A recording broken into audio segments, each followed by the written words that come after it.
அகீதாவும் மன்ஹஜும் என்கின்ற ஒரு தலைப்பில் ஒரு தௌரா இல்மியா, ஒரு தொடர் வகுப்பை நாம் இப்பொழுது ஆரம்பிக்க இருக்கிறோம். பொதுவாக ஒரு சில அறிமுகங்களை ஆரம்பமாக செய்வதுதான் இன்றைய இந்த வகுப்புடைய நோக்கம் என்பதை புரிந்து கொள்ள வேண்டும். முதலாவது அம்சம் என்னவென்று சொன்னால், இந்த தௌரா அதாவது இது பல வாரங்களுக்கு தொடரும். ஏன்னா தௌரான்னு நடக்கிற நேரத்தில் அது 20 வாரமாகலாம், 25 வாரமாகலாம், ஒரு வருடமும் என்ன செய்யலாம், அதில் ஆகலாம். அதான் தௌராவுடைய இது. அதனால் யாரெல்லாம் பெரும்பாலும் நம்ம வளமையான பயான் நிகழ்ச்சிகள், மார்க்க விளக்க வகுப்புகள், அவைகள் நம்ம கேட்டு பழகிட்டோம், அதில் தான் நம்ம தொடர்ந்து என்ன செய்திருக்கிறோம், இருந்திருக்கிறோம். அதுபோல் இது இருக்காது. அதுக்கு சொல்கிறது திராசத்து இஸ்திமா, கேட்டு நம்ம எடுத்துகிட்டு போகிறது. இது அப்படி இல்லை. இதுக்கு சொல்கிறது திராசத்து தஹ்சீல். அப்படின்னு சொன்னால் கேட்குறது மட்டுமல்ல, அதை ரிப்பீட் பண்ணணும், அதை மறுபடி கிரகித்து கொள்ள வேண்டும், பதிந்து கொள்ள வேண்டும், நம்ம தேவைப்பட்ட இடங்களில் நோட்ஸ் எடுத்துக்கொள்ளணும். அப்படி இருந்தால் மட்டும்தான் இதனால் என்ன செய்யும், எங்களுக்கு பலன் இருக்கும். இது முதலாவது அம்சம். இரண்டாவது, இன்னொரு மிக முக்கியமான ஒரு விஷயம் என்னன்னு சொன்னால், பொதுவாக மார்க்க விளக்க உரைகளை பொறுத்த வரைக்கும் எல்லா விதமான விஷயங்களும் கலந்த ஒன்றாக இருக்கும். அதில் சம்பவங்கள் இருக்கும், வழிகாட்டல்கள் இருக்கும், அதே போல் உரையுடைய பாணி அதில் என்ன செய்யும், செல்வாக்கு செலுத்தும். இதெல்லாம் சேர்ந்து தான் மார்க்க உரையாக இருப்பதனால நம்ம பெரும்பாலும் அதை உள்வாங்கி கேட்க முடிகிறது. ஆனால் கிளாஸ் இருக்குது அப்படி இல்லை. கிளாஸை பொறுத்த வரைக்கும் அதில் பேச்சு பாணி அங்கே என்ன செய்யாது, செல்வாக்கு செலுத்தாது. அதில் நம்ம தகவலை கொண்டு வைக்கிற முறை மட்டும்தான் என்ன செய்யும், அதில் செல்வாக்கு செலுத்தும். அதனால் பொதுவாக பயான்களில் நிலைக்கக்கூடியவர்கள், விளக்க வகுப்புகளை நிலைக்கக்கூடியவர்கள் கிளாஸில் நிலைக்க மாட்டாங்க. இது பொதுவாக எல்லா இடங்களையும் நீங்கள் நடக்கும். நம்ம ஸ்கூலில் எடுத்து பாருங்கள், பாடசாலை காலமெல்லாம் அதெல்லாம் பயான் பண்ணுற இடமா இல்லை. அதெல்லாம் என்ன செய்யும்னா நம்ம படிக்கிற இடம். அதனால் அந்த இடத்துல நம்மளுக்கு கஷ்டமாகவே இருக்கும். ஏனென்றால் அது கிரகிச்சு எடுத்து பதிவு செஞ்சு கொண்டு போக வேண்டிய இடம் என்பதனால அது கஷ்டமாகவே இருக்கும். ஆனால் ஒரு சம்பவம் ஏதாவது சொல்கிற நேரங்களில் நம்ம விரும்பி என்ன செய்வோம், அமைதியாக கேட்டுக்கிட்டு இருப்போம். ஆனால் படிக்கிற பாடமாக இருந்தால் ஒரு அதை பாணி புதான மெட்ஸ் பாடம் நடத்துகிறாருன்னு வைங்களேன். இந்த மெட்ஸ் பாடம் நடத்துகிற நேரத்தில் என்ன பாணி அங்கே செல்வாக்கு செலுத்துமா, செல்வாக்கு செலுத்தாது. என்னதான் இருந்தால் நம்ம விளங்கி தான் ஆகணும். விளங்காமல் அந்த இடத்துல செல்வாக்கு இல்லை. எனவே இது நீங்கள் நம்ம புரிஞ்சு கொள்ள வேண்டிய விஷயம். இது வித்தியாசமாகத்தான் இருக்கும்.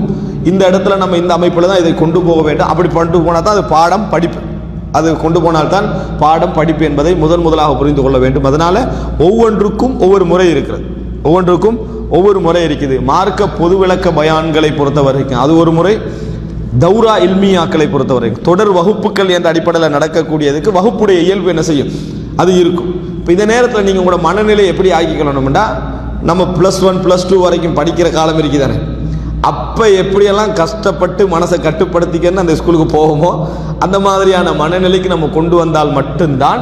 அப்போ எல்லாம் நம்மளுக்கு நிர்பந்தங்கள் இருந்தன, போகாட்டி கேள்வி கேட்கறதுக்கு ஆள் இருந்தது, அது பிரச்சனை ஆகிறதுக்கு பல விதமான இதெல்லாம் இருந்தது. அதனால் எப்படியோ போகணும்.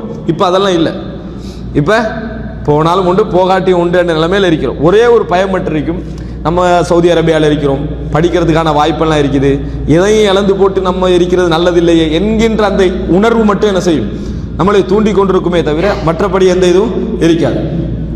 அடுத்த இதில் நான் எல்லா விஷயங்களையும் தொடரும் என்பதனால சொல்கிறேன் அறிமுகம். பொதுவாக மனதுக்கு ஒரு கேள்வி வந்துகிட்டே இருக்கும் நிறைய பேருக்கு. இப்போ சிறிய வயதிலிருந்து இப்போ மார்க்க மதரசாக்களில் மார்க்க வகுப்புகளுக்கு போட்டவங்க என்ன செய்வாங்க, 7 வருஷம் அதில் படிப்பாங்க, அல்லது 6 வருஷம் 5 வருஷம் படிப்பாங்க. அதுக்கு பிறகு அதிலேயே உயர்கல்வி எடுப்பாங்க, அந்த துறையிலே வந்துடும். இப்படி ஒரு 8-10 வருஷம் படித்தா அவங்களுக்கு அதுக்கு ப்ரொஃபஷனாக மாறினா அது ஓகே. நாங்கள்லாம் இப்படி ஒரு வாரம் புதன்கிழமை ஒரு அவர் படித்து போட்டுட்டு இது என்னத்துக்கு அப்படி என்ற ஒரு கேள்வி என்ன செய்வேன், இப்போ போட மாட்டான், ஒரு 3வது 4வது வகுப்பில் போடுவான். பொதுவாக அது வரும். சரியா, உங்களுக்கு எதிரான கேள்வி பட்டியலை தயாரிக்கிறவன் யாரு, சைத்தான் தான். அதெல்லாம் நியாயமாக என்ன செய்வான், கொண்டு வருவான். அந்த மாதிரி நேரத்துலலாம் என்ன நினச்சிக்கணும்னு சொன்னால், தொழிலுக்கல்ல மார்க்க கல்வி முதல் அம்சம். தொழிலுக்கல்ல மார்க்க கல்வி என்பது இந்த உலகத்தில் நம்ம 2ல் 1 தான் செய்யலாம். ஒன்று நல்ல வேலை, இரண்டாவது தீய வேலைகள். இந்த 2 தான் செய்யலாம். தீய வேலைகளுக்கு பதிலாக நல்ல வேலைகளை செஞ்சுட்டு போகிறது தான் ஒரு மூமினுடைய கடமை. அதனால் ஏதாவது சாதிச்சமா சாதிக்கலையா 2வது அம்சம். அது ஒரு மசூரா ஒன்று கூடுறோம், ஒரு மீட்டிங் ஒன்று கூடுறோம், ஒரு நல்ல விஷயத்துக்கு கூடுறோம்னு வைங்க, ஒரு மதரசாவை ஆரம்பிப்போம் மட்டும் கூடுறோம். ஆரம்பிக்க கிடைக்கல, கலைஞ்சிட்டோம். கூடினது பாவம் அல்ல, நல்ல விஷயத்துக்கு கூடினதுனால நன்மை இருக்கு.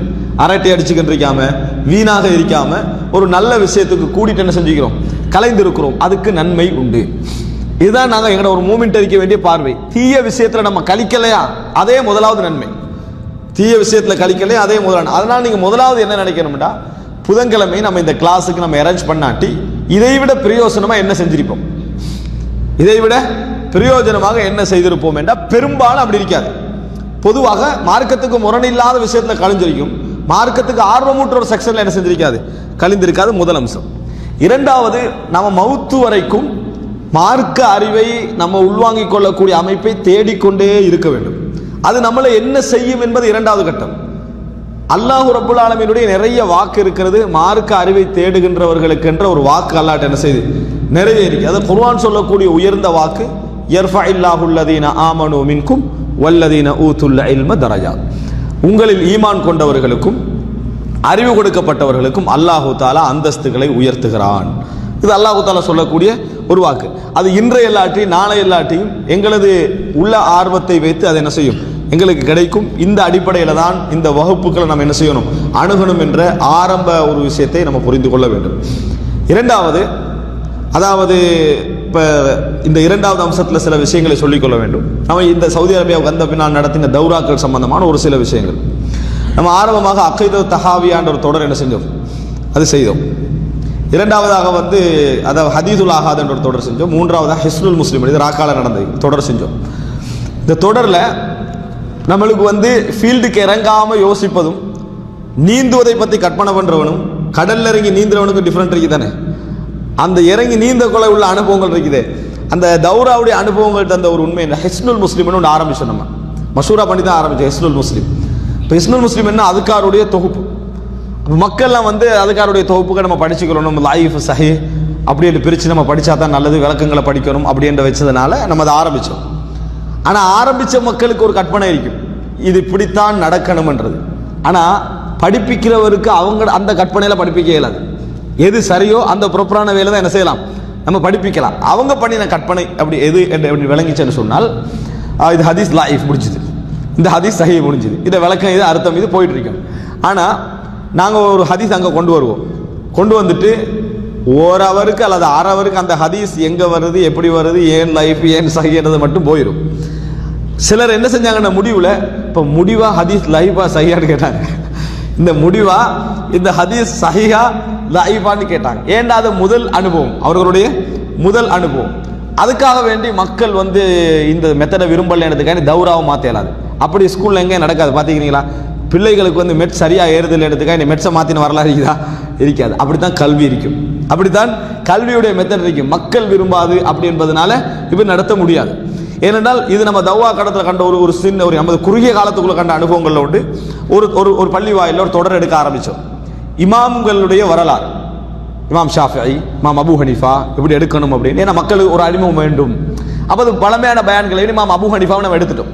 எடுத்து முடிச்சோடனே பள்ளி நிர்வாக சகோதரர்கள் ஒரு ஆள் வந்தார், நாட்டில் வச்சுது சொன்னார், இது மக்களுக்கு அவ்வளோ இன்ட்ரெஸ்ட் இல்லாமல் இருக்குது, எது இந்த இமாம்களுடைய தொடர் அவ்வளோ இன்ட்ரெஸ்ட் இல்லாமல் இருக்குது, நீங்கள் வேறொரு இன்ட்ரெஸ்டான தொடர் எடுத்தால் நல்லது.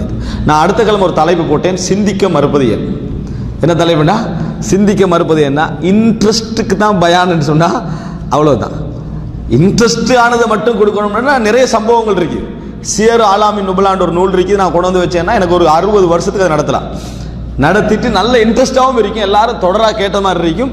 ஆனால் நம்மளுக்கு ஒரு சம்பவம் ஞாபகம் வைக்கிறது, அது நம்ம இப்போ எவ்வளோ சம்பவம் படிச்சிருப்போம், ஞாபகம் முன்னாலும் என்ன செய்யாது ஞாபகம். ஏன்னா அது தஹ்சீல் உள்ள அந்த அதை சொல்கிறது என்னது, இந்த மாதிரி நம்ம தஹ்சீல் பண்ணக்கூடிய அமைப்பில் அது என்னது, நம்ம அது வரிந்து எடுத்து பதிகிற அமைப்பில் அது இல்லை. அதனால் புரிந்து கொள்ளணும், எங்களுடைய இயல்புக்கு ஏற்ப படிக்கிறேன்னு சொன்னால் பிள்ளைகள் அப்படி விடுவோமா?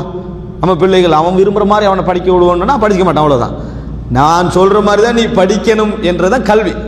பயான் விஷயங்கள் அப்படி அல்ல என்பதை நம்ம என்ன செய்யணும் புரிஞ்சு. அப்போ இந்த ரெண்டாவது விஷயம் என்னன்னா, அதில் கண்ட விஷயத்தில் நீங்கள் ஒரு முறைமை எதிர்பார்ப்பீங்களே, அந்த முறைமை அல்ல இது சப்ஜெக்ட். எப்படி கல்வி எப்படி கொடுக்கப்படணுமோ அப்படி தான் என்ன செய்யும், அது கொடுக்கப்படணும். நாங்கள் தான் அதுக்கேற்ற மாதிரி என்ன செய்யணும், அட்ஜஸ்ட் பண்ணி கொள்ள வேண்டுமே தவிர மற்றபடி சில மசூரா பண்ண முடிந்த விஷயங்கள் இருக்குது, நேரங்கள் இடம் இந்த மாதிரி அதுகள் இருக்குது. அது அல்லாத மற்ற விஷயங்களை பொறுத்தவரைக்கும் நம்மளை கண்ட்ரோலுக்குள்ளே கொண்டு வர வேண்டும். இது இரண்டாவது விஷயம். மூன்றாவது கல்வியை பற்றி ஒரு பொது இன்னொரு விஷயத்தை சொல்லிட்டு இந்த பாடத்துக்குரிய சப்ஜெக்ட்டுக்கு நான் வரேன். மூன்றாவது அது என்ன அப்படின்னு சொன்னால், அறிவுடைய ஒரு இயல்பு நான் சொல்லிக் கொள்கிறேன். அறிவு இல்மு தேடுறதுடைய இயல்பு நான் சொல்லிக் கொள்கிறேன். நம்ம பாடசாலை காலத்தில் படித்த கல்வி அந்த முறைகள் இருக்குது, அதுலலாம் நம்மகிட்ட ரூஹானியத் இருக்கல, உயிரோட்டம் இருக்கல. நம்ம படிக்கிற நேரத்தில் இது எங்களோட வாழ்க்கைக்குரியதை நினைச்சு நம்ம எப்பயும் படிச்சதே இல்லை. அதெல்லாம் படிக்கிற நேரத்தில் என்னது, இது ஒரு எல்லைக்கு நம்ம போயிட்டு இருக்கிறோம், அது வந்துட்டா சப்ஜெக்ட் சரி, இது வேணாம், இதெல்லாம் நம்ம ஞாபகம் வச்சுக்க வேண்டிய அவசியமே இல்லை. அப்படி அந்த தைரியத்தில் அதெல்லாம் படித்தோம். எது முதலாம் ஆண்டு படித்தது 2ஆம் ஆண்டில் மறந்துடும், 11ஆம் ஆண்டு படிக்கிறது 10ஆம் ஆண்டு சப்ஜெக்ட் எல்லாம் 11ஆம் ஆண்டில் மறந்துடும். ஏன்னா நம்ம பாஸ் ஆகிட்டோமே, திருப்பி என்னதுக்கு அது. அப்போ நம்ம ஒரு இடத்துக்கு போய்கிட்டு இருக்கிறோம், அங்கே உயிரோட்டம் இருக்கல, இதெல்லாம் என் லைஃபுக்குள்ளே வரும், இந்த வரலாறு, இந்த நம்ம படிக்கக்கூடிய இந்த வரலாறுல என் லைஃப்பில் மாற்றம் செலுத்தும் இருக்கல. ஆனால் மார்க்க கல்வின்றது அப்படி இல்லை, அதில் ஒரு உயிரோட்டம் இருக்கும், அதில் உயிரோட்டம் இருக்கும். ஏன்னா அது எங்களது வாழ்க்கைக்கான வழிகாட்டி, பிற மக்களுக்கு நம்ம வழிகாட்ட உதவக்கூடிய விஷயம், எங்கள் வாழ்க்கையில் ஒவ்வொரு எண்ண அலைகளிலும் தாக்கம் செலுத்தக்கூடிய ஒரு விஷயம்தான் அறிவுன்றது, மார்க்க அறிவுன்றது. நம்ம படிக்கக்கூடிய உலகியல் ரீதியான அறிவுகள் எல்லாம் நமது ஒரு தொழிலுக்கு உதவும், நம்ம சமுதாயத்துக்கு ஏதோ ஒரு வகையில் நன்மை பயக்க உதவும். நம்மகிட்ட இஹ்லாஸ் இருந்து நேர்மையாக அதை செஞ்சோம்னா அல்லாட்ட கூலி என்ன செய்யுது, அதில் இருக்குது. எந்த அளவுக்கு நேர்மையாக்கிறோமோ அந்த அளவுக்கு அல்லாட்ட கூலி இருக்குது அந்த துறையில். ஆனால் மார்க்க அறிவு என்பது எல்லோருக்கும் தேவைப்படக்கூடிய ஒன்று, எல்லா நேரத்திலையும் தேவைப்படக்கூடிய ஒன்று. எனவே இந்த மாதிரி கல்வி விஷயத்தை என்ன நினைக்கணும் தெரியுமா, நம்மளே முழுமையாக கொடுத்தா தான் அறிவு கொஞ்சம் அதை கொடுக்கும். எப்படி, நாங்கள் எங்களை முழுமையாக கொடுத்தால்தான் அறிவு கொஞ்சம் என்ன செய்யும், எங்களுக்கு சேரும். நாங்கள் கொஞ்சம் கொடுத்துட்டு அறிவை நிறைய எதிர்பார்த்து பண்ணுவீங்க, ஒரு நாள் அது கிடைக்காது என்பதை என்ன செய்ய வேண்டும், புரிந்து கொள்ள வேண்டும். அதனால தான் சொல்லுவாங்க அல் உஸ்லா, தனிச்சு இருக்கிறது 2 பேருக்கு மிக பிரயோஜனம் சொல்லு.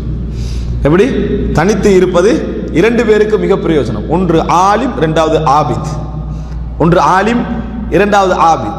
யார் அறிவு தேடுறாரோ அவருக்கு தனிமை மிக சிறந்தது. ஏன்னா அவர் தனியே இல்லை, அவர் தனிமையில் இருந்தாலும் அவர் தனியாக இல்லை.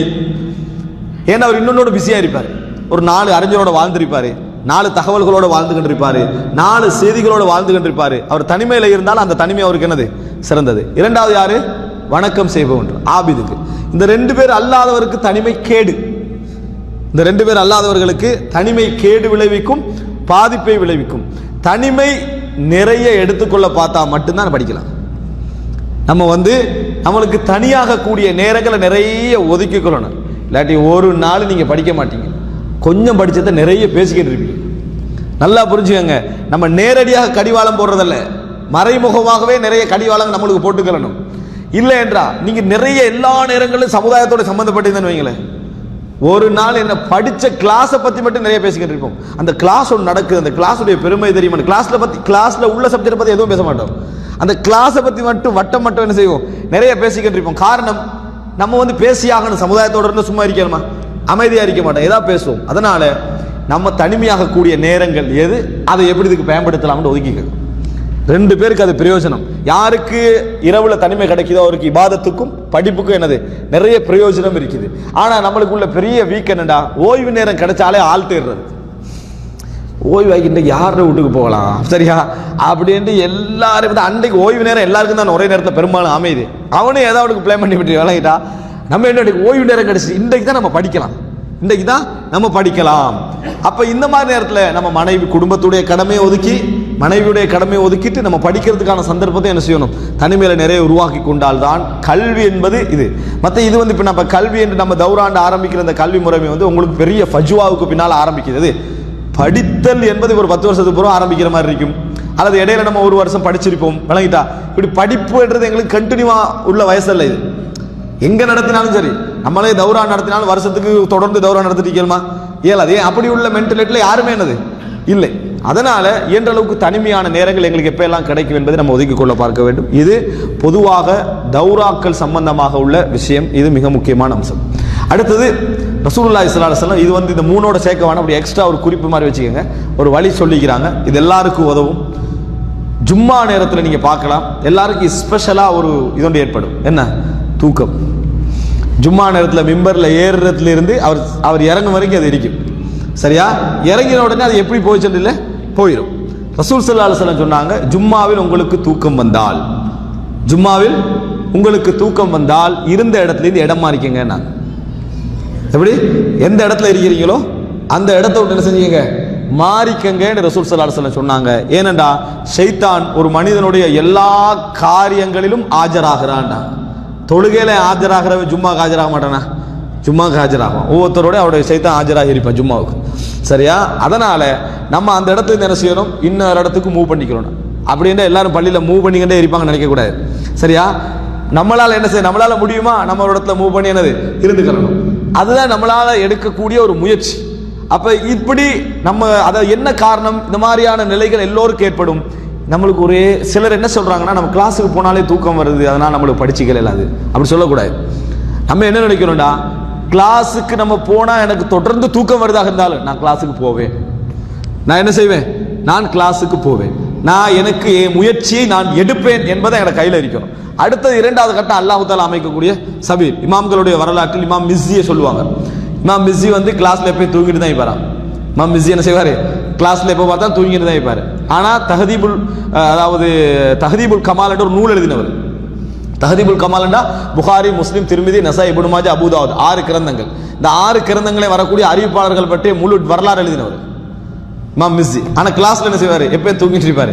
திடீர்னு ஷேக் ஒருத்தர் அப்படி படிப்பிச்சுட்டு இருக்கோல என்னன்னு கேட்டார்னா அவரை விட விரிவா சொல்லிடுவார். அதை கிளாஸ் நடத்திட்டு இருந்தாரு, அவரை விட விரிவா அவர் என்ன செய்வாரு சொல்லுவார். அப்படி என்ன, நமது முயற்சி தான் அந்த இடத்துல என்ன செய்யும், நம்மளே எடுக்கமே தவிர முடிச்சுட்டு இருக்கிறவங்கலாம் நல்லா இதுல தான் இருக்கிறாங்கன்னு அர்த்தம் இல்லை. சிலர் நம்மளே பார்த்துக்கிட்டே இருப்பாங்க, ஆனா அவர் தொழில இருந்துட்டு இருப்பாரு. விளங்கிட்டா?